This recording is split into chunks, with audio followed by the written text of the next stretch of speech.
നമുക്ക് പ്രാർത്ഥിക്കാം. പരിശുദ്ധരും നിത്യനുമായ ദൈവമേ, സ്വർഗീയ പിതാവേ, അനുഗ്രഹീതമായിട്ടുള്ള ഈ നല്ല സന്ധ്യാസമയത്തിനകം കർത്താവിനെ വാഴ്ത്തുന്നു, സ്തുതിക്കുന്നു. കൂട്ടിവരുത്തിയ ജനത്തിനായി സ്തോത്രം.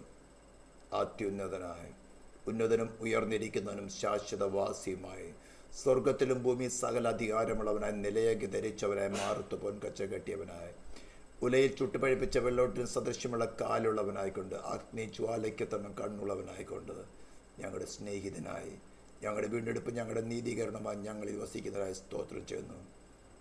തിരുനാമത്തെ മഹത്വപ്പെടുത്തുന്ന കർത്താവ്, ഈ ശബ്ദം കടന്നിരുന്ന ഓരോ വ്യക്തികളെയും ആ പരിസരങ്ങളെയും അവരുപയോഗിക്കുന്ന ഇലക്ട്രോണിക്സ് ഉപകരണങ്ങളെയും ഇനി കർത്താവ് യൂട്യൂബിൽ നിന്ന് കേൾക്കുന്ന ജനത്തെയും നിൻ്റെ നാമത്തിൽ നിൻ്റെ പ്രായശ്ചിത്തം ഹേതുവായിട്ട് വിശദീകരിക്കുന്നു.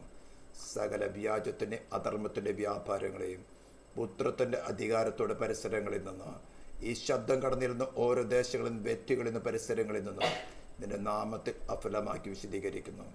തിരുനാമത്തെ മഹത്വപ്പെടുത്തുന്നു. വചനം പഠിക്കാൻ കൃപ നൽകിയാട്ടെ. യേശു ക്രിസ്തുവിൻ്റെ നാമത്തിൽ തന്നെ സ്തോത്രം. ദൈവനാമത്തിൽ മഹത്വമുണ്ടാകട്ടെ. കഴിഞ്ഞ ദിവസങ്ങളൊക്കെ നമ്മൾ ചിന്തിച്ചുകൊണ്ടിരുന്ന വിഷയമാണ് ക്രിസ്തുവിൻ്റെ നീതി വിശ്വാസിക്ക് എങ്ങനെയാണ് കണക്കിടുന്നത്. ഞാൻ എല്ലാ ക്ലാസ്സിലും പറയുന്നത് പോലെ തന്നെ എവിടെയാണ് പെന്തിക്കോസ്ത് ഗോളത്തിന് മറ്റുള്ളവരെ വിഷയങ്ങൾ വിടട്ടെ, പെന്തിക്കോസ്ത് ഗോളത്തിൽ തന്നെ ഈ ഒരു പരിജ്ഞാനത്തിലേക്ക് മിക്കവരും വന്നിട്ടില്ല.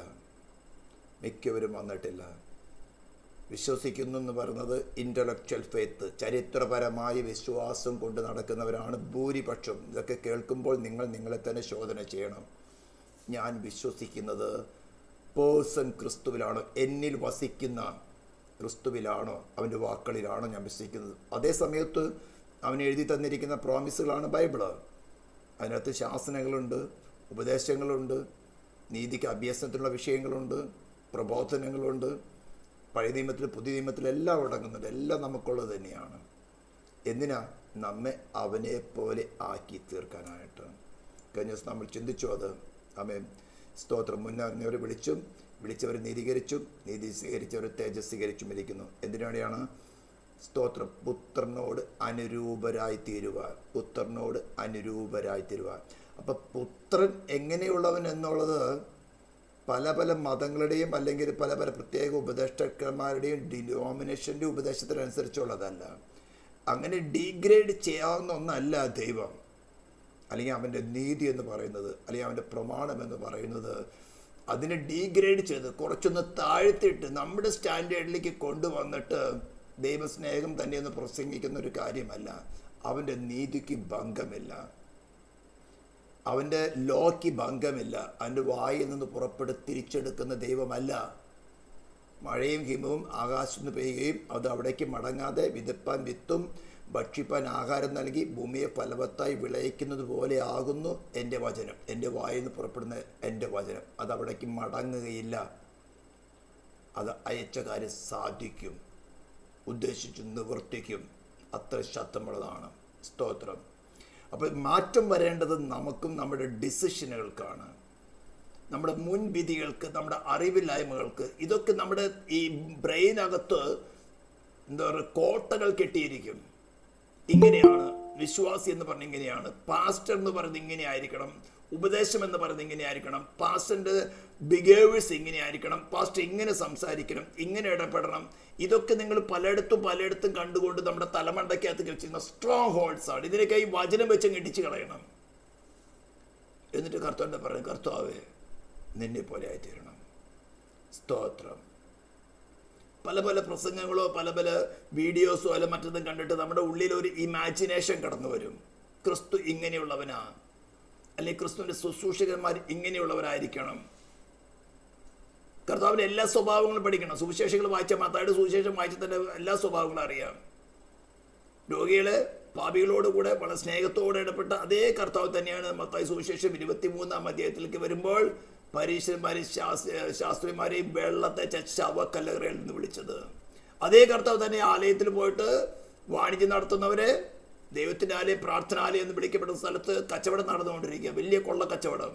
ദൈവം അവിടെ ഇല്ലല്ലോ, അവരെ അടിച്ചു ഓടിച്ചത്. അതേ ഉയർത്തെന്നിട്ട് കർത്താവ് തന്നെയാണ് പെർഗാമോസ് സഭയ്ക്ക് ദൂത് കൊടുക്കുമ്പോൾ പറയുന്നത്, ഇസബലയോട് കൂടി ചേർന്ന് വിഗ്രഹാർപ്പണം തിന്നുന്നവരെ അവൾ വാക്ക് കേൾക്കുന്ന ഞാൻ വലിയ രോഗത്തിലാക്കി കളയും, കിടക്കയിലാക്കി കളയുന്നു. അയ്യോ, കർത്താവ് സ്നേഹം തന്നെയല്ലയോ, തഴുകുന്നവനല്ലയോ? ഇതൊക്കെ ഓരോരോ ചിന്താഗതികളാണ്. അവന്റെ നീതിയെ നിലനിർത്തുവാനാണ് കർത്താവ് പ്രായശ്ചിത്തമായി തീർന്നത്.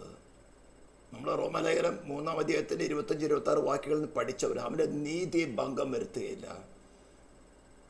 അവന്റെ നീതിക്ക് ഭംഗം വരുത്തുന്നവനല്ല. ഇതൊന്നും എപ്പോഴും നമ്മുടെ ഹൃദയത്തിലുണ്ടായിരിക്കണം.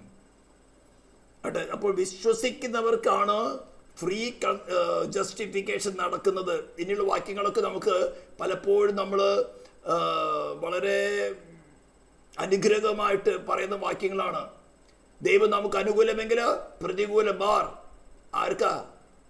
ക്രിസ്തുവിനെ അവൻ്റെ പേഴ്സണാലിറ്റി വിശ്വസിച്ച് അവനുമായിട്ട് ഒന്നായി ചേർന്ന് അവൻ്റെ റൈഷ്യസ്നെസ് ക്രൂശിൽ അവൻ നേടിയെടുത്ത നീതി ഫ്രീ ആയിട്ട് കണക്കിടുന്നവരെ കുറിച്ച് പറയാണ്. അവർക്കാണ് ദൈവം അനുകൂലം. അവന് വിളിച്ചപേക്ഷിക്കുന്നവർക്കല്ല. ഓഫ് കോഴ്സ് നീതി ലഭിച്ചവരെ പ്രാർത്ഥിക്കേണ്ടെന്നല്ല, ഓഫ് കോഴ്സ് അവർ പ്രാർത്ഥിക്കണം. ആചാരകർമ്മങ്ങളിൽ കൂടെ അവനെ പ്രീതിപ്പെടുത്താൻ ശ്രമിക്കുന്നവരെ കുറിച്ചല്ല പറഞ്ഞിരിക്കുന്നത്, ക്രിസ്തുവിൽ വസിക്കുന്നവരെ കുറിച്ച് പറയാണ്. ക്രിസ്തുവിൽ വസിക്കെന്ന് പറഞ്ഞാൽ divine government full protection. Divine ഗവൺമെന്റിന്റെ ശക്തിക്കും ജ്ഞാനത്തിനും അധികാരത്തിനും ഒത്തവണ്ണം ഫുൾ പ്രൊട്ടക്ഷൻ ആണ് ആ ബിലീവർക്ക് കൊടുക്കുന്നത്. അത് കർത്താവ് തന്നെ പറഞ്ഞില്ലേ, എൻ്റെ വചനങ്ങൾ ലഭിച്ച് പ്രമാണിക്കുന്നവനെ എൻ്റെ പിതാവ് സ്നേഹിക്കുന്നു, ഞങ്ങൾ അവൻ്റെ അടുക്കൽ വന്ന് അവരോടുകൂടെ വാസം ചെയ്യും. പിതാവും പുത്രനും വാസം ചെയ്യുന്ന വിശുദ്ധ മന്ദിരമാണ് നമ്മുടെ ശരീരം. അവരെ കുറിച്ചാണ് പറയുന്നത്. ദൈവം നമുക്ക് അനുകൂലമെങ്കിൽ പ്രതികൂലമാർ. ആർക്കാ പ്രതികൂലം നിൽക്കാൻ സാധിക്കുന്നത്? സൈത്താന് പ്രതികൂലമാകാൻ പറ്റുമോ? ദുഷ്ടാത്മസേനകൾക്ക് പ്രതികൂലമാകാൻ പറ്റുമോ? ദുഷ്പ്രവർത്തികൾക്ക് പ്രതികൂലമാകാൻ പറ്റുമോ? എന്നാൽ നമ്മുടെ പരിശോധനകൾക്ക് വേണ്ടി കർത്താവ് ഇതിനൊക്കെയും അല്പമായിട്ട് എടുത്ത് ഉപയോഗിക്കും. ഒരു സെക്കൻഡ്. നമ്മുടെ പരിശോധനകൾക്ക് വേണ്ടി കർത്താവ് എടുത്ത് ഉപയോഗിക്കും. അതുകൊണ്ട് ആ വിഷയങ്ങളിൽ അത്തരം പരിശോധനകൾ വരുമ്പോൾ നമ്മൾ പതറിപ്പോകാണ്ട് കർത്താവിൽ മാത്രം ആശ്രയിക്കുക. ഇതാണ് വിശ്വാസം. അവൻ്റെ പേഴ്സണാലിറ്റിയിൽ, അവൻ്റെ ശക്തിയിൽ, ജ്ഞാനത്തിലും അവൻ്റെ ഗുഡ്നെസ്സിലുമുള്ള ആശ്രയം, റിലയൻസ്, അതാണ് ക്രൂശിൽ പ്രദർശിപ്പിച്ചത്. നമുക്ക് നന്മ പ്രൊഡ്യൂസ് ചെയ്യാൻ സാധ്യമല്ലെന്ന് അവനറിയാം. ഏദൻ തോട്ടത്തിൽ സംഭവിച്ചത് എന്താണെന്ന് മനുഷ്യർക്ക് അറിയുന്നതിനേക്കാളും നമുക്കറിയുന്നതിനേക്കാളും ആഴത്തിലും പൂർണ്ണമായിട്ടും അറിയുന്നവനാണ് ദൈവം. ആ ദൈവം തന്നെയാണ് മനുഷ്യനായിട്ട് അവതരിച്ച് നമുക്ക് യാതൊരു യോഗ്യതയില്ലാത്ത സ്ഥാനത്ത് നമുക്ക് വേണ്ടി പ്രായശ്ചിത്തമായി തീർന്നത്. ഞാൻ പ്രായശ്ചിത്തത്തെ കുറിച്ച് പഠിപ്പിച്ചല്ലോ. ആ മഹിമ മനസ്സിലാക്കിയിട്ട്, അതിൻ്റെ ആഴം മനസ്സിലാക്കിയിട്ട് അവനോട് സ്നേഹത്തിൽ കൂടെ ഉത്ഭവിക്കുന്ന വിശ്വാസമാണ് ദൈവം കണക്കിടുന്നത്. അത് നമ്മളിൽ ഉണ്ടോ ഇല്ലയോ എന്ന് നമുക്ക് തന്നെ വെളിപ്പെടുത്തി തരുന്നതിനാണ് ഈ പരിശോധനകളൊക്കെ വയ്ക്കുന്നത്. അല്ല നമ്മളെ തകർക്കുവാനല്ല. അതിലെനിക്ക് ഇല്ലെന്ന് മനസ്സിലായ ജസ്റ്റ് നെടുമ്പാട് വീട് കർത്താവ് എൻ്റെ വിശ്വാസം പെർഫെക്റ്റ് അല്ല എന്ന് എനിക്ക് മനസ്സിലായി. ലോർഡ് എൻ്റെ പെർഫെക്ഷനിലേക്ക് നടത്തണം. എൻ്റെ പെർഫെക്ഷൻ, നിന്റെ പേഴ്സണാലിറ്റി, നിന്റെ ഗുഡ്നെസ്സിൽ, നിന്റെ ശക്തിയിൽ, നിന്റെ ജ്ഞാനത്തിൽ ഞാൻ ആശ്രയിക്കുകയാണ്. ഇവൻ മരിക്കേണ്ടി വന്നാലും. നാം കൊല്ലുവാനല്ല പരിശോധന. ശത്രുവിന്, പിതാപുത്രനും വസിക്കുന്ന മന്ദിരമായിരിക്കുന്ന നമ്മുടെ അടുത്തേക്ക് അടുക്കാൻ ശത്രുവിനോ ദുഷ്പ്രവർത്തിക്കാർക്ക് സാധിക്കുമോ? എന്നാൽ ഇതെല്ലാം ഇല്ല എന്ന് പറഞ്ഞത് വെറും മൂഢതയാണ്. 10 പേരുണ്ട്, അതൊന്നും ബാധിക്കില്ല. ഞാൻ രക്ഷിക്കപ്പെട്ട സ്നാനപ്പെട്ടതൊന്നും എന്നെ ബാധിക്കുകയില്ല. നിന്നെ കയ്യിലെടുത്ത് അമ്മാനമാടി നോക്കും. നിന്റെ ഉള്ളില് കർത്താവിന് ശപിക്കുന്ന തക്ക വാക്കുകൾ കടന്നു വരും. നിന്റെ ചിന്താമണി, നിന്റെ സോളിനകത്ത്, നിന്റെ ആത്മാവിലേക്കല്ല സോളിനകത്ത് നീ ആ സമയത്ത് എന്ത് നീ ആശ്രയിക്കുന്നു, ആരിൽ ആശ്രയിക്കുന്നു? ഇതെല്ലാം ഞാൻ അനുഭവിച്ചുകൊണ്ടാണ് പറയുന്നത്. പിടിച്ചു നിൽക്കാൻ പറ്റുമോ എന്ന് ഭയം തോന്നുമാറുള്ള കൊടുങ്കാറ്റുകൾ കടന്നു വരും. എവിടെ നിന്നൊക്കെയാ? നമ്മുടെ ഉള്ളിൽ തന്നെ വസിക്കുന്ന ജഡത്തിൽ നിന്ന്, ഈ ലോകത്തിൽ നിന്ന്, ഈ ലോകത്തെ അധിപനായിരിക്കുന്ന സൈറ്റാനിക് കിങ്ഡത്തിൽ നിന്ന്. അവിടേക്ക് എനിക്ക് വേണ്ടി പ്രാണത്യാഗം ചെയ്ത് ഉയർത്തെഴുന്നേറ്റവനായി ക്രിസ്തുവിൽ സ്വർഗത്തിലും ഭൂമിയിൽ സകല അധികാരമുള്ളവനും ഞാൻ മൗനമായിട്ടിരുന്ന എൻ്റെ കർത്താവെ, നീ എന്നെ രക്ഷിച്ചാൽ രക്ഷ നടക്കുകയുള്ളൂ. നീ എൻ്റെ വീണ്ടെടുപ്പാണ്, നീയാണ് എൻ്റെ രക്ഷ. നീ തന്നെ പേഴ്സണലായിട്ട് നീ തന്നെയാണ് എൻ്റെ രക്ഷ. നീ എന്നിൽ വസിച്ച് നിന്റെ രക്ഷ ഞാൻ പൂർത്തീകരിക്കും. നീ എന്നിൽ വസിച്ചുകൊണ്ട് നീ തന്നെയാണ് എൻ്റെ വീണ്ടെടുപ്പ്. ഇതാണ് വിശ്വാസം. ഇവർക്കാണ് ഈ കാര്യങ്ങൾ പറയാൻ പറ്റുന്നത്. അല്ലെങ്കിൽ നമ്മൾ ഈ റോമാലേഖനം 8-ാം അധ്യായത്തിൽ 29 തുടങ്ങിയുള്ള വാക്യങ്ങളൊക്കെ ഇങ്ങനെ പഠിച്ച് പറയാൻ വലിയ ഇഷ്ടമാണ്. ദൈവം നമുക്ക് അനുകൂലമെങ്കിൽ പ്രതികൂലമാർ സ്വന്തം പുത്രനെ ആദരിക്കാതെ നമുക്ക് എല്ലാവർക്കും വേണ്ടി ഏൽപ്പിച്ചു എന്നവൻ അവനോട് കൂടെ സകലം തരാതിരിക്കുമോ? Of course he is ready. But നിന്റെ ഫെയ്ത്ത് റിവൈവ് ചെയ്യേണ്ട ആവശ്യകതയുണ്ടോ ഇല്ലയോ എന്ന് സൂക്ഷിച്ച് ശോധന ചെയ്ത് നോക്കാം. എൻ്റെ ഫെയ്ത്ത് കറക്റ്റാണോ? ഞാൻ ഇൻ്റലക്ച്വൽ ഫെയ്ത്തിലാണോ പോകുന്നത്, സേവിങ് ഫെയ്ത്തിലാണോ? ഇൻ്റലക്ച്വൽ ഫെയ്ത്ത് കൊണ്ട് ചേർത്ത് പോകാം. എനിക്കറിയാം ഇനി ഈ വാക്യങ്ങളൊക്കെ ഞങ്ങൾ സൺഡേ സ്കൂളിൽ തുടങ്ങി പഠിച്ചിട്ടുള്ളത്. ഇനി ഇതിനേക്കാൾ കൂടുതൽ എന്ത് പഠിക്കാനുള്ളത്? ഞങ്ങൾ പ്രാർത്ഥിച്ച് കാര്യങ്ങളൊക്കെ നേടുന്നുണ്ട്. അത് സേവിങ് ഫെയ്ത്ത് അല്ല. സ്തോത്രം. അവനോട് അനുരൂപരായി തീരുക. തന്റെ പുത്രൻ അനേക സഹോദരന്മാരിൽ ആദ്യജാതനാകേണ്ടതിന് അവനോട് അനുരൂപരായി തീരുവാനാണ് മുൻ നിയമിച്ചിരിക്കുന്നത്. ഇതാണ് നമ്മുടെ മേലുള്ള മുൻ നിയമനം. Pre destination, pre ordination. ചെറിയ സംഭവമല്ല. ഞാൻ പറഞ്ഞല്ലോ, അവന് ഡീഗ്രേഡ് കൊണ്ടുവന്ന് നമ്മുടെ സ്റ്റാറ്റസിലേക്ക് കൊണ്ടുവന്ന് ഞാനും അവനും ഒന്നാണെന്ന് പറയാൻ പറ്റുകയില്ല. അവൻ്റെ സ്റ്റാറ്റസ് അവൻ മാറ്റുന്നവനല്ല. അതുകൊണ്ട് നമ്മളെ ഹൃദയ നുറുക്കത്തോടുകൂടെ we are just dust Lord make us. കുശവൻ്റെ കയ്യിലെ കളിമൺ പാത്രം പോലെ. കളിമണ്ണായിരിക്കുന്ന സമയത്ത് ഏത് രീതിയിലും വേണമെങ്കിലും മോഡിഫൈ ചെയ്തെടുക്കാം. മൺപാത്രം ഉണങ്ങിക്കഴിഞ്ഞാൽ അതിന് പൊട്ടിച്ച് കളയേ കാര്യമുള്ളൂ. കുശവൻ്റെ ചക്രത്തിന്മേൽ കളിമണ്ണായിരിക്കുന്ന സോഫ്റ്റ് ആയിരിക്കുന്ന സമയത്ത് അതിന് ഏത് ഷേപ്പിൽ വേണമെങ്കിലും മോഡിഫൈ ചെയ്ത് നല്ല പാത്രമാക്കി എടുക്കാം. ചെറുതോ വലുതോ ഭംഗിയുള്ളതോ ഭംഗി കുറഞ്ഞതോ ഏത് വിധത്തിലടക്കാം. പക്ഷെ അതെല്ലാം ഉപകാരപ്പെടും ചെയ്യും. പക്ഷെ അത് ഉണങ്ങിക്കഴിഞ്ഞാൽ എന്ന് പറഞ്ഞാൽ സോള് ഹാർഡായി കഴിഞ്ഞാൽ, മനസാക്ഷി ഹാർഡായി കഴിഞ്ഞാൽ അത് ഉടച്ച് കളയാനേ പറ്റുള്ളൂ. പല പ്രാവശ്യം പെയ്ത മഴ കുടിച്ചിട്ട് മുള്ളും പരക്കാരെയും മുളപ്പിക്കുന്നുവെങ്കിലോ എന്ന് പറഞ്ഞു. മുളയ്ക്കുന്നുവെങ്കിലോ അല്ല, മുളപ്പിക്കുന്ന ആരാ? നമ്മുടെ സോൾ, നാം തന്നെ പേഴ്സണലായിട്ട്. പിന്നെ അതിനെ ചുട്ടരിച്ച് കളയ കാര്യമുള്ളൂ. ഞാൻ അതെല്ലാം പേടിപ്പെടുത്താൻ വേണ്ടി പറയല്ല. നമുക്കത് നമ്മുടെ സ്നേഹിതനാണ്. അവൻ തന്നെയാണ് നമ്മുടെ വീണ്ടെടുപ്പ്. അവൻ തന്നെയാണ് നമ്മുടെ രക്ഷ. എത്രയോ സന്തോഷകരമായ കാര്യമാണ്. വിശ്വസിക്കുന്നവർക്ക് അവൻ തന്നെ നീതി, ക്രൂശിൽ നിവർത്തിച്ച നീതി നമുക്ക് ഫ്രീ ആയിട്ട് കണക്കിടാം. വൈറ്റ് സ്റ്റോൺ നമുക്ക് ഇപ്പോൾ തരികയാണ്. ഒരു കാലത്ത് നീ കുറ്റം ചെയ്തിട്ടേ ഇല്ല. കുറ്റം ക്ഷമിച്ചു തന്നല്ല പറയുന്നത്. ഡിവൈൻ ഗവൺമെന്റ് പറയുന്നത് ഇതുവരെ ചെയ്ത കുറ്റം ക്ഷമിച്ചു തന്നല്ല പറയുന്നത്. ക്രിസ്തുവിൽ വസിക്കുന്ന ഒരുവനെ കുറിച്ച് പറയുന്നത്, ക്രിസ്തു ഒരു കാലത്തും പാപം ചെയ്യാതിരുന്ന പോലെ അവനിൽ വസിക്കുന്ന ഒരു വ്യക്തിയെ കുറിച്ച് പറയുന്നത് നെവർ സിൻഡ്, ഒരിക്കലും പാപം ചെയ്തിട്ടില്ല. ഇതാർക്കെങ്കിലും നേടാൻ സാധിക്കുമോ? ഇതാ ഫ്രീ ജസ്റ്റിഫിക്കേഷൻ്റെ മേന്മ. ഫ്രീ ജസ്റ്റിഫിക്കേഷൻ്റെ മേന്മ.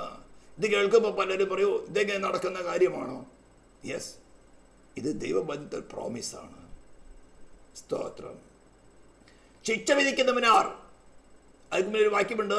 സ്തോത്രം. ദൈവം തിരഞ്ഞെടുത്തവരെ ആർ കുറ്റം ചുമത്തും? ദൈവം തിരഞ്ഞെടുത്തവരെ ആർ കുറ്റം ചുമത്തും? അപ്പൊ തിരഞ്ഞെടുപ്പ് നടക്കുന്ന എവിടെയാണെന്ന് ഞാൻ പല പ്രാവശ്യം പറഞ്ഞിട്ടുണ്ട്. തീയുടെ ശോധന നടക്കുമ്പോഴാണ് നാം എടുക്കുന്ന ഡിസിഷൻ അനുസരിച്ചുകൊണ്ട് തിരഞ്ഞെടുപ്പ് നടക്കുന്നത്. കർത്താവ് തന്നെ പറഞ്ഞല്ലോ, വിളിക്കപ്പെട്ടവർ അനേകം, തിരഞ്ഞെടുക്കപ്പെട്ടവരോ ചുരുക്കം. ആ തിരഞ്ഞെടുപ്പ് നടക്കുന്നത് നമ്മുടെ ട്രയൽസിൽ, പരിശോധനകളിൽ ക്രിസ്തുവിൽ ആശ്രയിച്ച് ജയം പ്രാപിക്കുന്നുവോ അല്ല മറ്റേതെങ്കിലും കാര്യങ്ങളിൽ ആശ്രയിച്ചു പോകുന്നുവോ, അവിടെയാണ് നമ്മുടെ തിരഞ്ഞെടുപ്പ് നടക്കുന്നത്. അപ്പൊ ദൈവം തിരഞ്ഞെടുത്തവരെ ആർ കുറ്റം ചുമത്തും? യെശയ്യാപ്രവചനത്തിൽ 50-ാം അധ്യായത്തിൽ ഒരു വാക്യമുണ്ട്. അതാണ് ഞാൻ താഴെ എഴുതിയിരിക്കുന്നത്. എന്നെ നീതീകരിക്കുന്നവൻ സമീപത്തുണ്ട്. അപ്പോൾ പഴയ നിയമത്തിന് അവര് ന്യായപ്രമാണത്തിൽ കൂടെ കിട്ടിയതായിട്ടുള്ള യാഗങ്ങളും മറ്റു കാര്യങ്ങളും പ്രമാണിച്ചുകൊണ്ട് അവർ അത് പ്രാക്ടിക്കലായിട്ട് നടന്നിട്ടില്ല.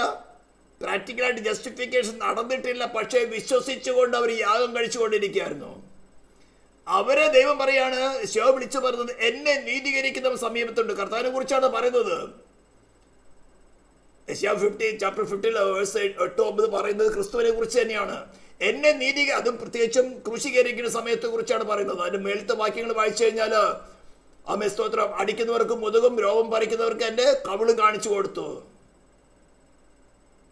അങ്ങനെ ചെയ്തിട്ടാണ് പറയുന്നത് എന്നെ നീതീകരിക്കുന്നവൻ സമീപത്തുണ്ട്. എന്തുകൊണ്ട? അതുവരേക്കും ന്യായപ്രമാണത്തിൽ ഒരു ലംഘനം പോലും ചെയ്യാതെ, ന്യായപ്രമാണം നീക്കുവാനല്ല വന്നത്, നിവർത്തിച്ചു കൊണ്ടിരിക്കുകയായിരുന്നു.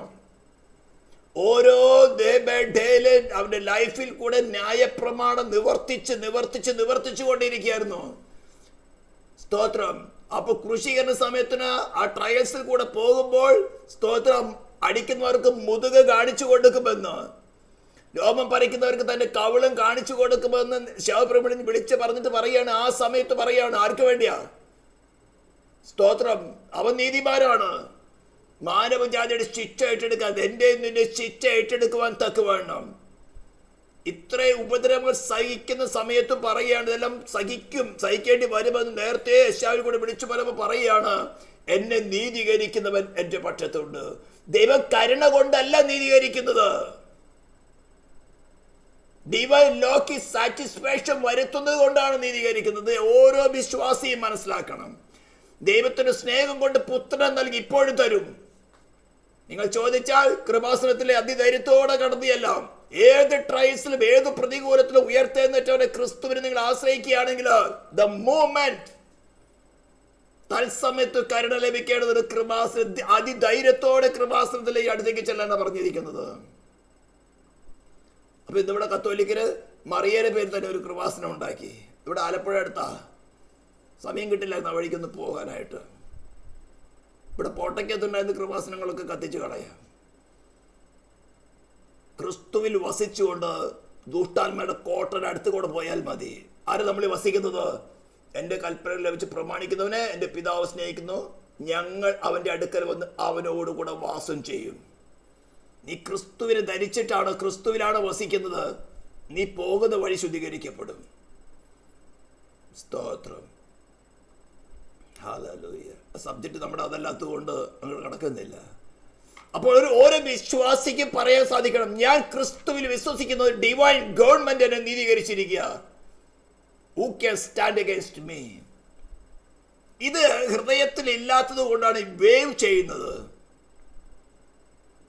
ശത്രുവിന്റെ ഒരു ആരംഭം കേൾക്കുമ്പോൾ, ഒരു ചിന്തയിൽ കൂടെ ദുഷ്ടന്റെ ഒരു തീയമ്പ് കടന്നു, അയ്യോ, അത് ഇന്റലക്ച്വൽ ഫെയ്ത്തിലാ, സേവിങ് ഫെയ്ത്തിലായിട്ടില്ല. എന്നെ നീതീകരിക്കുന്നവൻ എന്റെ പ്രവൃത്തി കൊണ്ടല്ല, എന്റെ ശ്രേഷ്ഠത കൊണ്ടല്ല, എന്റെ പ്രാർത്ഥന കൊണ്ടല്ല, എന്റെ വചനവായന കൊണ്ടല്ല, എന്റെ ഗുണപ്രവൃത്തികൾ കൊണ്ട് ഒന്നും കൊണ്ടതല്ല, ബട്ട് എനിക്ക് വേണ്ടി യാഗമായി തീർന്ന് ഉയർത്തെഴുന്നേറ്റവൻ ഞാൻ ആശ്രയിക്കുകയാണ്.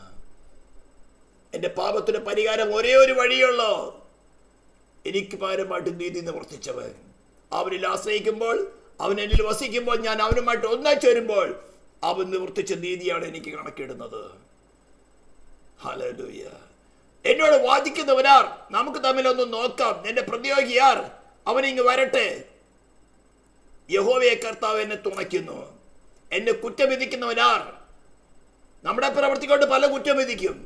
നീ അങ്ങനെ പറഞ്ഞില്ല, ഇങ്ങനെ പറഞ്ഞില്ല, അങ്ങനെയാണ് പെന്തിക്കോസ്താർ, ഇങ്ങനെയാണ് പെന്തിക്കോസ്താർ, ഇങ്ങനെയാണ് പാസ്റ്റർ സംസാരിക്കേണ്ടത്, ഇങ്ങനെയാണ് പാസ്റ്റർ പെരുമാറേണ്ടത്, ഇതെന്റെ നീതിയല്ല കണക്കിടുന്നത് എന്ന് പറഞ്ഞാൽ കൃപ പെരുകിയിട്ട് പാവം ചെയ്തുകൊണ്ടിരിക്കാനല്ല. ഇതിന്റെ ഡിഫറൻസ് മനസ്സിലാകുന്നുണ്ടോ? ഇതാ ക്രിസ്തുവിൽ ആശ്രയിക്കുന്ന, വിശ്വസിക്കുന്ന വാക്കിന്റെ അർത്ഥം ആശ്രയിക്കുക. നമ്മുടെ ഭൗതികമായ കുറെ കാര്യങ്ങൾ ചെയ്ത് കിട്ടാനുള്ള ആശ്രയമല്ല പറയുന്നത്. എവ്രിതിങ് നമ്മുടെ ഓണർഷിപ്പ് ഹാൻഡ് ഓവർ ചെയ്യുക. നമുക്കുള്ള സകലത്തിന്റെ ഓണർഷിപ്പ് ഹാൻഡ് ഓവർ ചെയ്യുക. ലോർഡ്, നിന്റെ യാഗപ്പെടുത്ത് ഞാൻ വെക്കുകയാണ്.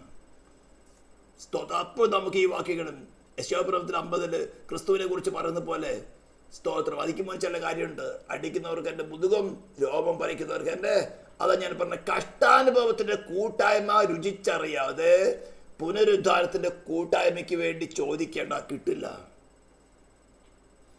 ഹല്ലേലൂയ. എന്നാൽ കഷ്ടാനുഭവത്തിന്റെ കൂട്ടായ്മ നമ്മളെ തകർക്കുവാനല്ല, അതിൻ്റെ അപ്പുറം ഒരു പുനരുദ്ധാന ശക്തിയുണ്ട്. അതാണ് പുത്രനോട് അനുരൂപരാക്കി തീർക്കുന്ന മാർഗം.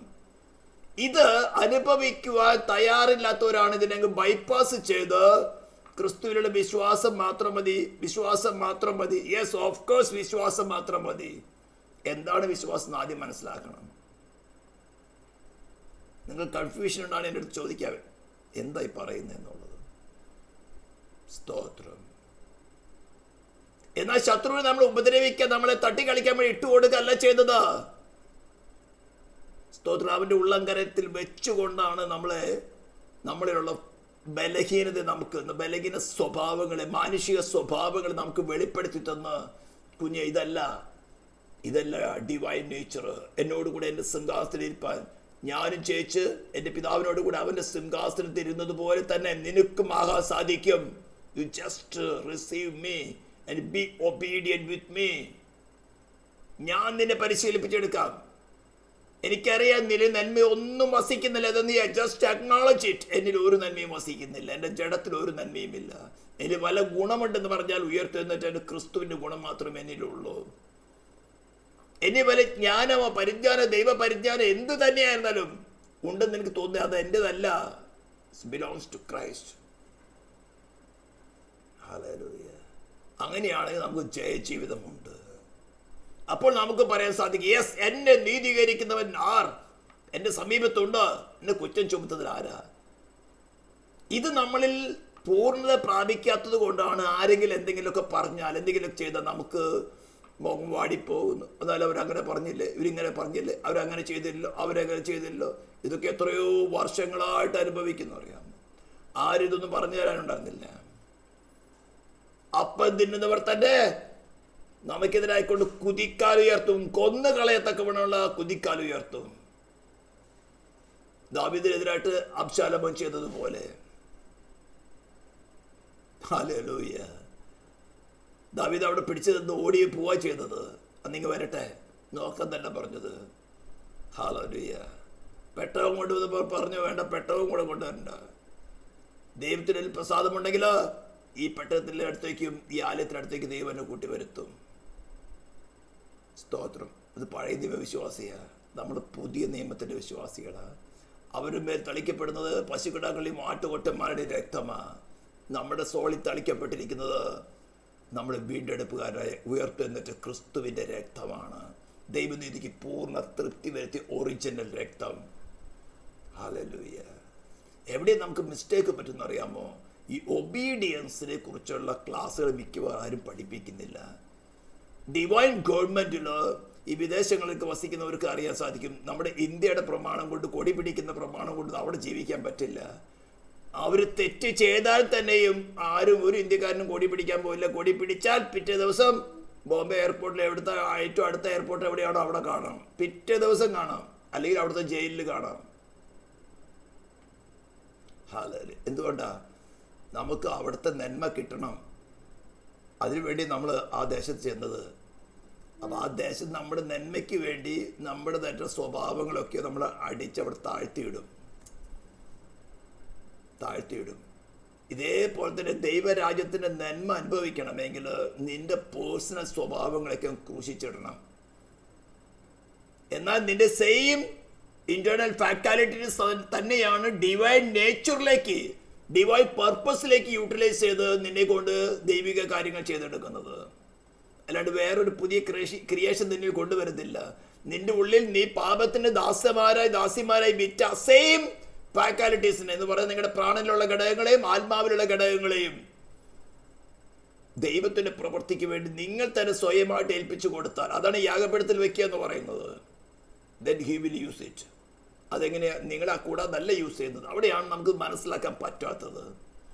അതറിയാം, കർത്താവിന് അറിയാം എന്ന് പറഞ്ഞാൽ തള്ളിക്കളയില്ല. എമ്മാവസിലേക്ക് പോയ സഹോദരന്മാരെ തള്ളിക്കളഞ്ഞോ? അവരുടെ കൂടെ നടന്നു. അവരിൽ എന്താണ് ഡെഫിഷ്യൻസി? ഉയർത്തെന്നിട്ട് വാർത്ത മഗ്ദലേനക്കാരി മറിയും മറ്റു സഹോദരിമാർ വന്ന് പറഞ്ഞു, ഒറ്റ പേര് പോലും വിശ്വസിച്ചില്ല. ആര് പോലും വിശ്വസിച്ചില്ല.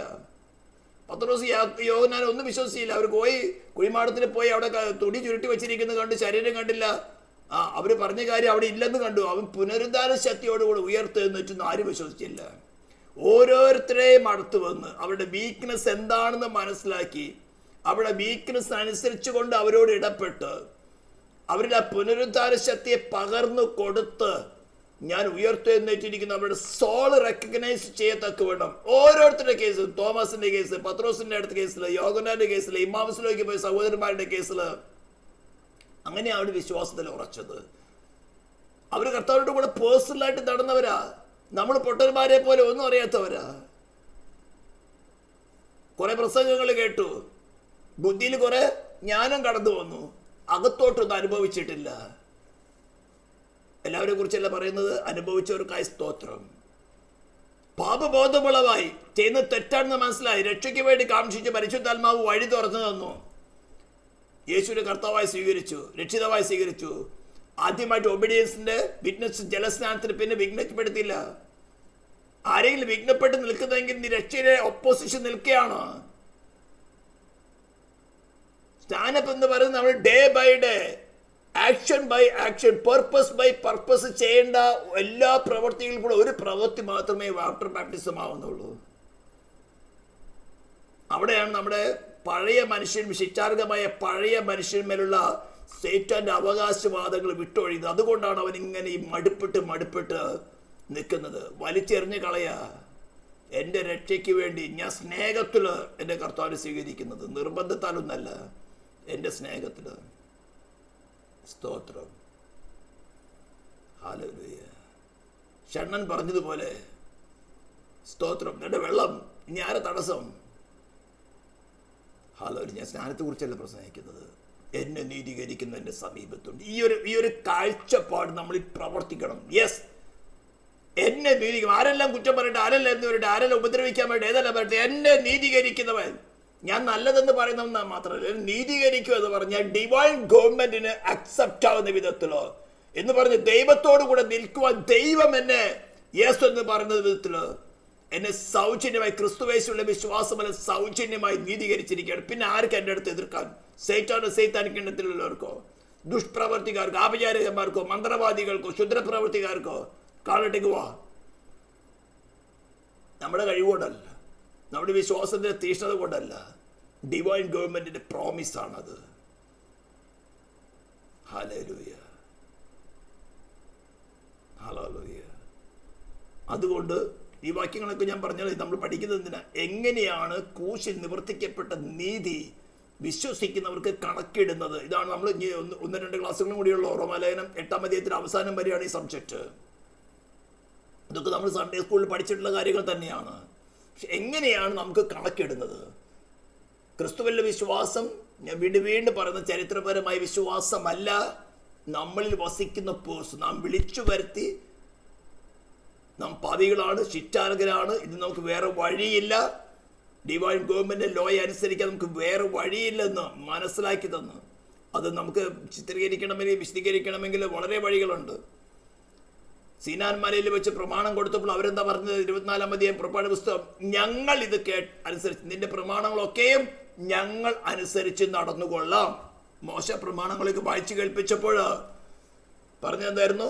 ഞങ്ങൾ അനുസരിച്ച് നടന്നുകൊള്ളാം. ദൈവം പറഞ്ഞ ഇതാ പിടിച്ചോ, ഇതാണ് പ്രമാണം, ഇത് ചെയ്യുന്നവൻ ഇതിനാൽ ജീവിക്കും. 613 കൽപ്പനകൾ, അതിൻ്റെ ഉപകൽപ്പനകളുമായിട്ട് ഏകദേശം 3000-ഓളം കൽപ്പനകളുണ്ട്. ഒന്ന് തെറ്റിയാൽ മരണം. അങ്ങനെ ചെയ്യാൻ തുടങ്ങിയപ്പോഴാണ് മനസ്സിലാകുന്നത് അകത്ത് നിന്നൊരുത്തൻ പത്തി പോകുന്നത്. മോഹിക്കരുതെന്ന് കൽപ്പനയില്ലാന്ന് പോയി സൈലന്റ് ആയിരുന്നു. മോഹിക്കരുതെന്നൊരു കൽപ്പന വന്നപ്പോൾ സകലവിധ മോഹം ജനിപ്പിച്ചു അകത്തിരിക്കുന്നവനപ്പോ. അങ്ങനെ അവസാനം വന്നപ്പോൾ സ്നാപയോഹനന്റെ അടുത്തൊരു വ്യക്തി വന്ന് നിൽക്കുക. മറ്റുള്ളവരൊക്കെ വന്ന് പാപങ്ങൾ ഏറ്റു പറയാ, ഇനി വേണ്ട, ഞങ്ങൾ ചെയ്യില്ല, പാപം ഞങ്ങൾക്ക് വേണ്ടേ വേണ്ട, ന്യായവിധി വരുന്നുണ്ട്. വിളിച്ചു പറഞ്ഞ എന്താണ്? അവന്റെ കയ്യില് വീശുമുറ അവന്റെ കയ്യിലുണ്ട്. പതിരിനൊക്കെ കിടാത്ത തീയിലിട്ട് കത്തിച്ച് കളയും.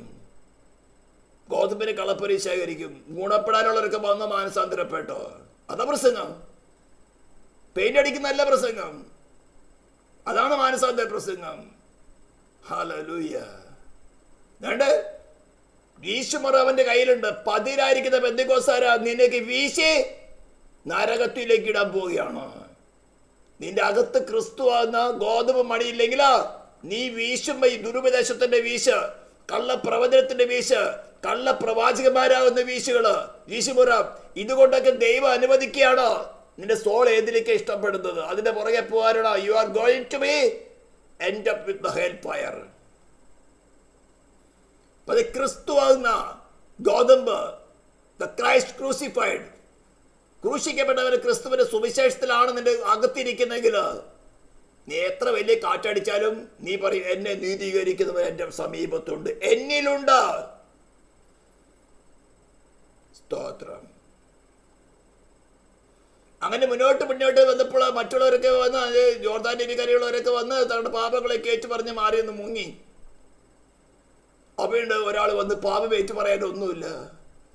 നേരത്തെ തന്നെ അടയാളം കൊടുത്തതുപോലെ യോഹന്നാന് മനസ്സിലായി, ഇവനാണ് ഇസ്രായേലിൽ രക്ഷിക്കാൻ വന്നിരിക്കുന്നത്. അവന്റെ മുമ്പിൽ കൈപ്പോട്ടി. ഞങ്ങൾ പണ്ട് സീനാ മലയിൽ വെച്ച് പറഞ്ഞു ഞങ്ങൾ അനുസരിച്ച് നടന്നോളാന്ന്, പക്ഷേ ഞങ്ങൾക്ക് പറ്റിയില്ല. നിന്നെ സ്നാനം ഏൽക്കേണ്ടത് എനിക്ക് ആവശ്യമാണ്. അതാണ് നടക്കുന്നത്.